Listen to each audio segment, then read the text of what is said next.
Bien, buenos días, público presente. Orden del día, primero apertura del acto, a cargo del doctor Dumar Iglesias Mata.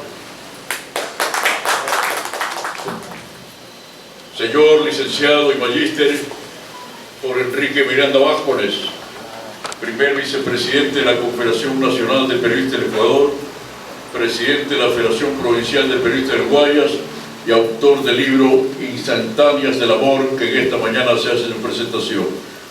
Lo hará el doctor Carlos Villamera, maestro de la palabra. Señor doctor Domingo Nevado Zambrano, segundo vicepresidente de la Confederación de Periodistas del Ecuador. Ilustre poeta coronado, doctor Vicente Pilares Tequera, presidente de la Comisión de Libertad de Expresión de la Confederación de Periodistas del Ecuador. Señorita licenciada Miranda, el otro apellido de su hija. Miranda Morales, que acompaña a su señor padre, ha viajado por el mundo y es destacada periodista y comunicadora social. Señor licenciado Milton Gómez Rivera, secretario de la Confederación Nacional de Periodistas del Ecuador, que hoy va a brindar la conferencia alusiva a la fecha. Doy la bienvenida a este hombre símbolo de la cultura, director del Museo Etnológico de Rocafuerte, don Daniel Rodríguez Zambrano. Y como siempre, este acto está siendo firmado por el gran amigo, compañero, miembro de la Confederación, don Tatiano Grosabel, para irradiarlo ante el mundo, y también por la Cámara Viajera del doctor Francisco Hidalgo Toledo. Señoras y señores, hoy es un día especial para quienes conformamos la Confederación Nacional de Periodistas del Ecuador, la Academia Nacional de Historia Alfarista y la Ateneo Cultural de Manaví, instituciones que tengo el honor de presidir. Hemos pasado ya 2 años desde aquel fatídico marzo en que se paralizó la actividad del país y consiguientemente nosotros también marcamos una inusitada inactividad. Pero hoy hemos retomado fuerzas porque coinciden varios acontecimientos especiales. Día del Periodista Litoral, que año a año lo conmemora la Confederación Nacional de Periodistas del Ecuador. Recordemos que fue creado el Día del Periodista Litoral por el expresidente de la República, doctor Carlos Julio Rosemena Monroy. También estamos celebrando los portovejenses, los manavitas, 100 años de la aparición y circulación de la revista Argos y de ese histórico movimiento cultural que generó una etapa de luminosidad en la cultura de Puerto Viejo y de Manaví. Y también nos aprestamos a recordar el próximo mes de julio 60 años de la jornada histórica de 1962, en que la Confederación Obrera Provincial de Manaví, liderada por don Lutero Santana Zambrano, encabezó un paro obrero que luego fue paro ciudadano, paro provincial, del 16 a 20 de julio de 1962, que tuvo un rotundo éxito, que trajo como su consecuencia la creación del ex Centro de Rehabilitación de Manaví. XRM, que marcó un antes y un después de Manaví. Un XRM que realizó obras fundamentales de agua potable, alcantarillado, canalización, pavimentación y construyó la presa de Pozamón. Pero al paso del tiempo se construyó un elefante blanco y, como dice Lutero Santana en la novela de don Lutero de mi autoría, los trabajadores, los obreros, hicimos el gran movimiento, pusimos el banquete en la mesa, se nos sirvieron los comilitones, vividores, políticos de la época, y hoy estamos peor que antes. Esas son palabras lapidarias de Lutero Santana. Un aplauso para el doctor Carlos Avellán Vera. Venga, doctor, acá está su sitio especial. Doctor Carlos Avellán Vera es presidente de honor de la Confederación de Periodistas del Ecuador. Acá, doctor, por favor.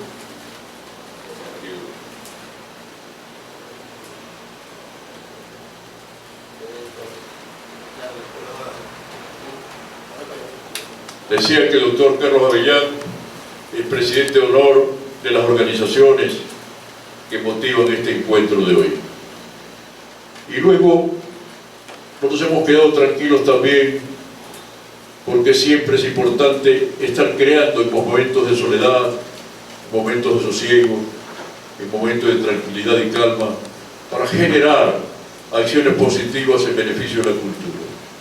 El próximo 2 de julio se publicará el libro de mi autoría, Manabí, dos gestas históricas, Lutero Santana, 1962. Un libro que recoge los pormenores, los acontecimientos y los resultados de ese heroico paro. Y también ha entrado a imprenta un gran libro que nos prepara a la conmemoración del bicentenario de Manabí como provincia. En el 2024, la provincia de Manabí va a conmemorar el bicentenario de su creación como provincia. Pero en 200 años de historia no tenemos un libro referente. Y el problema de Manabí, posiblemente no haya en otras provincias, es que aquí no existe un instituto de investigaciones culturales. No hay bibliotecas especializadas y el escritor, el historiador, tiene que andar de errores a Pilatos, consultando, colgando revistas, libros, archivos, entrevistas personales, para ir hilvanando lo que quiere publicar.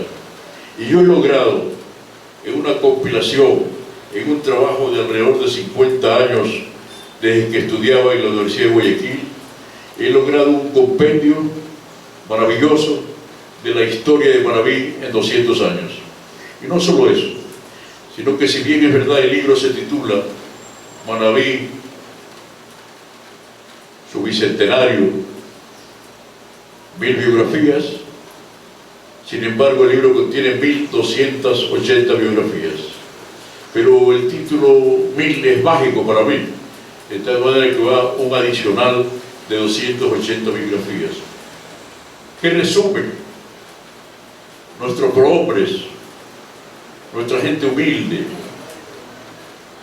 los líderes, los que han sobresalido en la diplomacia, en la cultura, en el arte, en la ciencia, en la educación, en el deporte, en diferentes ramas de nuestro quehacer científico y cultural en general. Hemos logrado reunir este compendio biográfico, adelantándonos. El libro se presentará el 25 de junio, próximo venidero en este local, adelantándonos para que los colegios, universidades, escuelas puedan tener por fin un libro de consulta para poder organizar los grandes eventos que tienen que organizarse con motivo de un bicentenario. Lamentablemente en nuestro medio, el bicentenario de la independencia de Puerto Viejo, el 18 de octubre anterior, no hubo conmemoración alguna. Se tuvo como pretexto la pandemia. ¿Y acaso por efecto de la pandemia dejamos de existir? ¿Acaso por efecto de la pandemia dejamos de leer?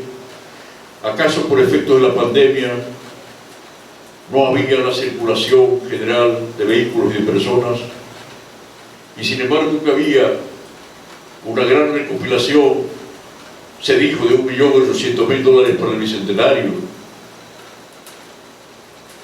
Se había contactado con el escultor y Boquillas para que haga el gran monumento de una idea que salió aquí de este cenáculo, de así como hay en Guayaquil el gran monumento del encuentro de Bolívar y San Martín, hacer uno donde estén firmando el documento Andrés Vera y Manuel Rivadeneira, un hemiciclo en el Parque Las Vegas de Puerto Viejo.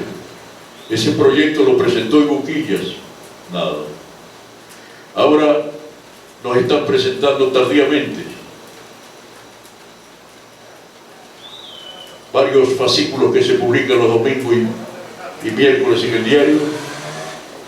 Dice lo que nos contaron los abuelos.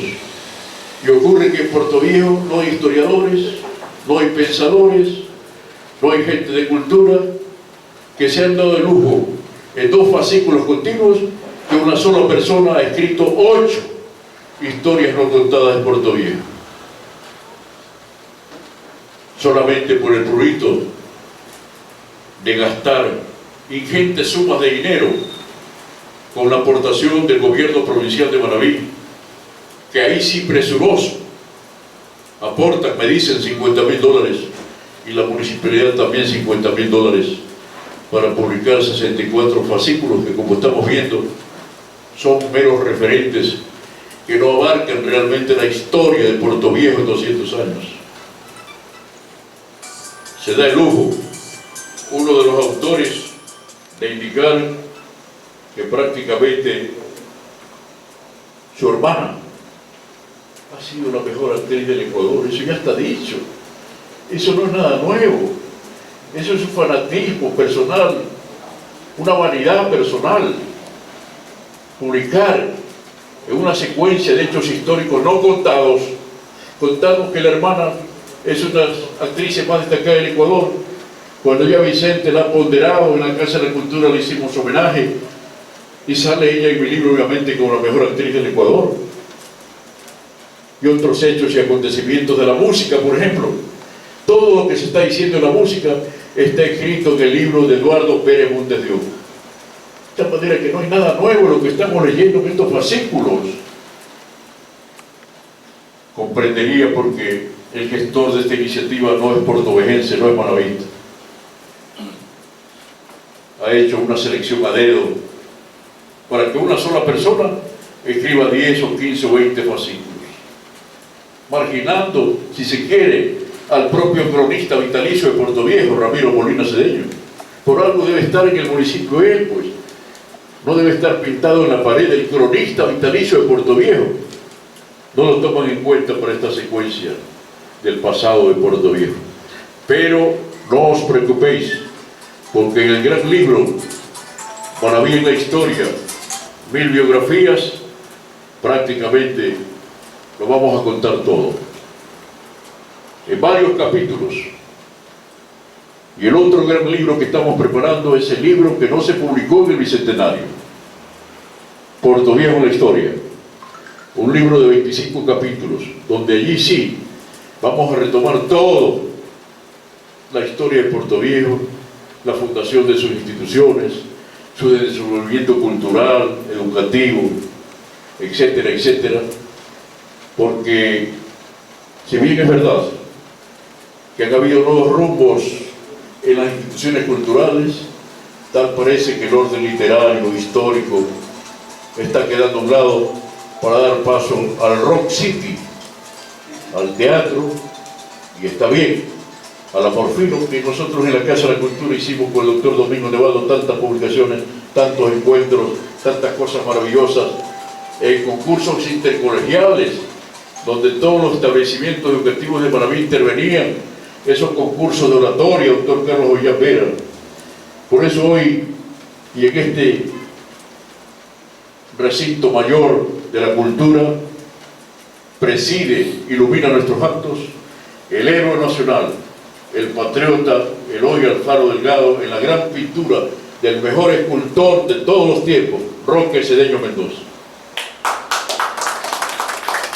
Y obviamente no puede faltar aquí aquello de lo que fuimos impulsores en su rescate, parte de los restos del buque La Juela, ven ustedes aquí en el escritorio, porque nosotros tenemos espíritu alfarista, tenemos sangre alfarista, de ese Eloy Alfaro que no pidió nada a cambio de legarnos libertad a los ecuatorianos, de ese Eloy Alfaro que llegó al poder gracias a los macheteros manabitas, a los montoneros de la costa ecuatoriana, que llegó al poder por revoluciones cruentas, sí, pero para salvar a la patria, y que sus primeros decretos fueron libertad de cultos, libertad de esclavos, libertad de reunión.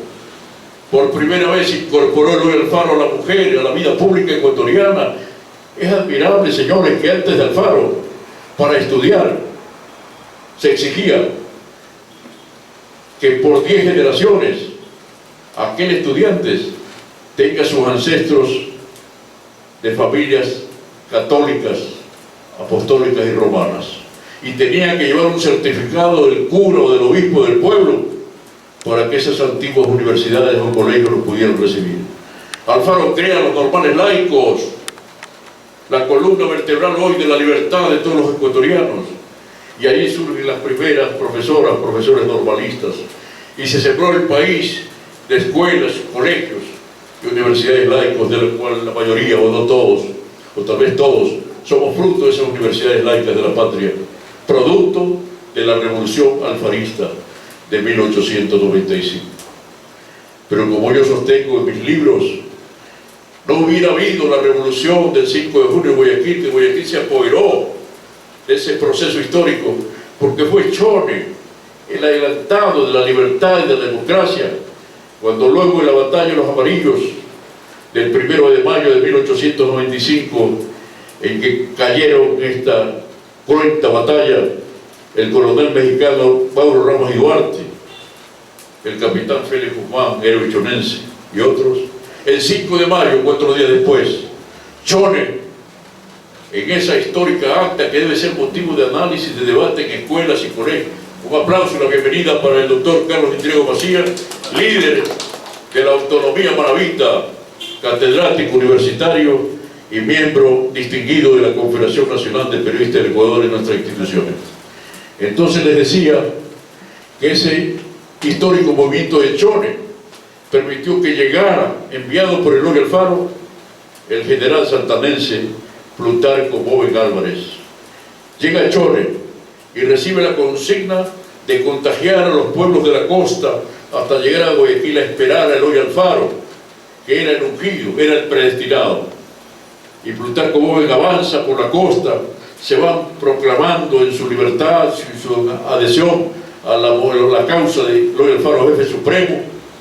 Portoviejo, Manta, Montecristi, Santana, Olmedo, todos los pueblos de la costa va avanzando, y se toma Plutarco Álvarez la plaza de Babahoyo, y insuflado de esa grandeza de triunfo, penetra Guayaquil con 3.000 montoneros y hombres armados, mucho antes que Eloy Alfaro. Pero ocurre que a Plutarco Álvarez también le prendió las ansias de poder, y cuando alguno por ahí medio lo proclamó que él debería ser el jefe supremo, lanzó una volante donde decía que si ese es el mandato del pueblo, él estaba dispuesto a aceptar. Pero ocurre que llega Alfaro el 16 de junio de 1895 a Guayaquil, porque si Chone hubiera tenido puerto, seguro llegaba Chone, pues Eloy Alfaro, porque Chone fue el eje, fue la raíz de la revolución cultural de la alfarista de la época. Llega a Guayaquil, se lo proclama jefe supremo y le dice: mire, ¿qué ha ocurrido esto? Plutarco Boven se ha querido autoproclamar jefe supremo del Ecuador. Y entonces Eloy Alfaro le dice: no hay ningún problema, convoquen al general Plutarco Boven. Lo convoca a la gobernación del Guayas y le propone que lo acompañe a Quito, y lo nombra jefe del batallón Pichincha. Y como jefe del batallón Pichincha, ni bien estaba instalado Eloy Alfaro en el Ecuador, provocó un acto de subversión, un acto de querer realizar un golpe de Estado. Eloy Alfaro se enteró de esto, pero Alfaro practicaba perdón y olvido, y el Consejo de Guerra ordenó el fusilamiento inmediato de Plutarco Boven y sus 16 comilitones de alto rango. La noticia llegó al presidente Eloy Alfaro, y cuando Eloy Alfaro se aprestaba a conmutar la pena de los sentenciados, le informaron que ya se habían ejecutado 10 de los 16 complotados, que solo quedaban 6, entre ellos Plutarco Boven. Y el general Alfaro ordena el perdón, la conmutación de la pena, pero que se vaya del país el general Plutarco Boven, que finalmente terminó su vida en Centroamérica, porque él estaba donde todos los gobiernos, donde todos los insurgentes querían hacer revoluciones. Cuando hace poco me invitaron a la publicación de un libro sobre el general Plutarco Boven y vinieron sus familiares, le digo: yo encantado voy a asistir, pero tiene que decirse las verdades a la ciudadanía, al público asistente. Si bien es verdad, Plutarco Boe fue un militar pundonoroso que contribuyó al triunfo de la revolución alfarista, también es verdad que traicionó al general Eloy Alfaro Delgado. Y eso hay que decirlo, como cuando un día estábamos en una hora cívica en la escuela Tiburcio Macías, y estaban algunos historiadores, pensadores, y yo di una breve charla sobre la batalla de Puerto Viejo, del 1 de diciembre de 1884, donde Alfaro fue derrotado, donde el 30 de noviembre, un día antes de esa primera guerrilla urbana de Puerto Viejo, había sido nombrado gobernador de Manabí el coronel José Antonio María García Pinor-Gotti. Y él, en 24 horas que fue avisado que Alfaro se aprestaba a ingresar a Puerto Viejo por Picuazá y por los Florones, abrió zanjas en los alrededores de la gobernación e instauró la guerrilla urbana. Y la guerrilla que comenzó a las 10 de la mañana, terminó a las 2 de la tarde, con la rendición de las tropas alfaristas, y Alfaro tuvo que, por la loma del cementerio, avanzar hacia Bahía de Caracas. Entonces se me acerca a un lado uno de los expositores: no digas eso frente a la niñez. A la niñez no puedes decirle que Alfaro fue derrotado. Le digo, pero escucha la segunda parte. En mi conclusión de mi intervención les digo a los estudiantes, a los profesores: señoras y señores, ¿acaso la batalla naval de la Samaragua, donde Alfaro se llenó de gloria, acaso Alfaro fue triunfador de la batalla? Fue el gran perdedor, pero fue el triunfador glorioso porque incendió su buque y lo estrelló contra los buques del Estado ecuatoriano, del gobierno, y pudo en un barril salvar la vida y ingresar a la campiña maravita. ¿Acaso Eloy Alfaro, porque fue derrotado el 1 de diciembre de 1884 en Puerto Viejo, perdió su carácter indómito de heroicidad? A los 5 días de ser derrotado, Alfaro avanza a Charapotó, convoca a ese pueblo indómito, humeante de libertad, sigue a Bahía de Caracas, le cambia el nombre al buque Alajuela, le pone Pichincha y avanza a la embestida frente a las tropas de Jaramillo y Balsamaragua. Y allí Alfaro se llena de gloria en la batalla naval de Balsamaragua el 6 de diciembre de 1884.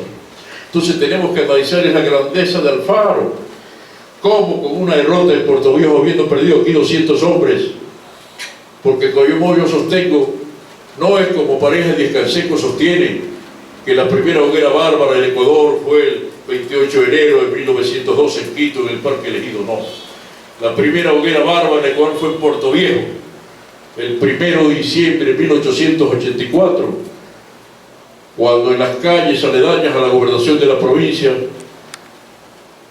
una pira humana, los cuerpos fueron quemados, algunos vivos todavía, y en carretas llevados a una fosa común en el cementerio de Puerto Viejo. Esa es la primera hoguera bárbara que se dio aquí en Puerto Viejo, el 1 de diciembre de 1884. De tal manera que este salón está iluminado por la grandeza del Alfaro, está iluminado por obras de arte, está iluminado por la gran galería del Manabí antiguo, el Puerto Viejo antiguo, y es la sede permanente de estas 3 instituciones que se han fusionado para hoy arrancar con fuerza en los jueves culturales que hoy inauguramos la Confederación Nacional de Periodistas del Ecuador, la Academia Nacional de Historia Alfarista y el Ateneo Cultural de Manabí. Para todos los jueves a las 10:30 de la mañana reunirnos, hacer conversatorios, analizar libros, revistas, periódicos, acontecimientos, planificar actividades y en definitiva proyectarnos a un nuevo Puerto Viejo, a un nuevo Manabí que nos permita cantar gloriosos, que somos amantes de la libertad, pero que no desmayaremos nunca en brindar nuestro porte modesto, pero positivo y trascendente en beneficio del progreso, desarrollo cultural de Puerto Viejo, de Manabí y de la patria. Y hoy contamos con la presencia de Jorge Enrique Miranda Vázquez, que en breve cumplirá una misión en los Países Bajos y en Europa, y va a conformar allá en Europa, donde ya él es asilo visitante, donde vivió por muchos años, va a conformar varios capítulos de la Confederación Nacional de Periodistas del Ecuador. Un aplauso para Jorge Enrique Miranda Vázquez. Entonces, hermanos periodistas, hermanos todos amantes de la cultura, doy por inaugurado los jueves culturales, que en adelante será este el centro donde irradie la libertad y el pensamiento. Y complementario con eso, estamos inaugurando una academia de pintura dirigida por el maestro Ken Moreno, y también la academia Expresarte con Elocuencia, concursos de oratoria, declamación y liderazgo, para que este lugar sea de permanente ebullición, de permanente recorrido de jóvenes, adolescentes y adultos, y todos los días de la semana tengamos actividades. Instructores de estos cursos de oratoria, declamación y liderazgo, el maestro Vicente Pinali, y les habla doctor Dumar Iglesias Márquez. Señoras y señores.